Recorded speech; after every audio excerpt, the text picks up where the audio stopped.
Hello? Hello? I suppose you're the new security guard? Well, if you are, then welcome aboard.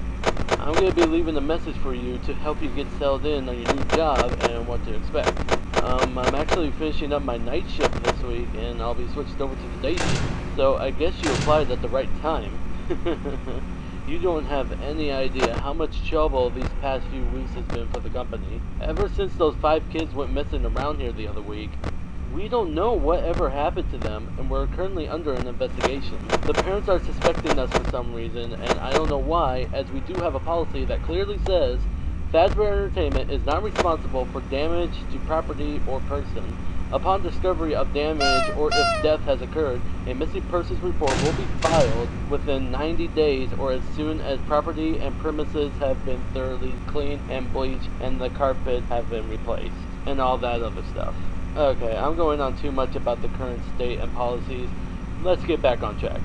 Anyways, as you probably know already, you'll be monitoring the building from 12 a.m. to 6 a.m. to ensure the safety of all property and equipment, as well as keeping an eye on the animatronic characters. What I mean by that is, for some reason, the characters tend to roam freely after hours. We don't know what's causing this glitch, but the engineers say that it's sometimes the result of them being turned off for too long, as they are programmed to roam around freely during the day, which I think is a technical achievement in today's robotics.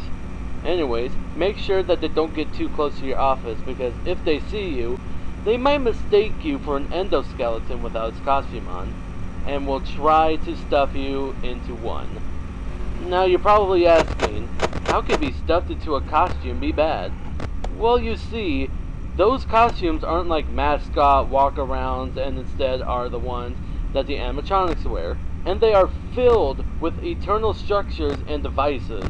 So being shoved into all of that would not only be extremely painful, but would instantly kill you. That's why you have doors by your vents. Shut them if anything is in there, and only if absolutely necessary. Using the doors, lights, and cameras to drain power, and using them too much will result the entire building to go dark, leaving you vulnerable to the animatronics.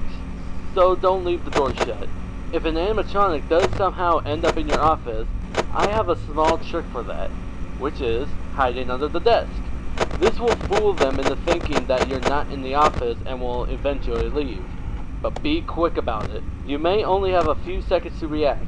It might also not work with certain animatronics, so keeping them away is recommended. It is also important for you to use your vent lights. There are blind spots in the camera views, so if you can't find someone on your cameras, be sure to check the lights, okay? Okay, that should be everything now. And before I go, I am required to greet you with the company's label. Welcome to Freddy Fazbear's Pizza, a magical place for kids and grown-ups alike, where fantasy and fun come to life.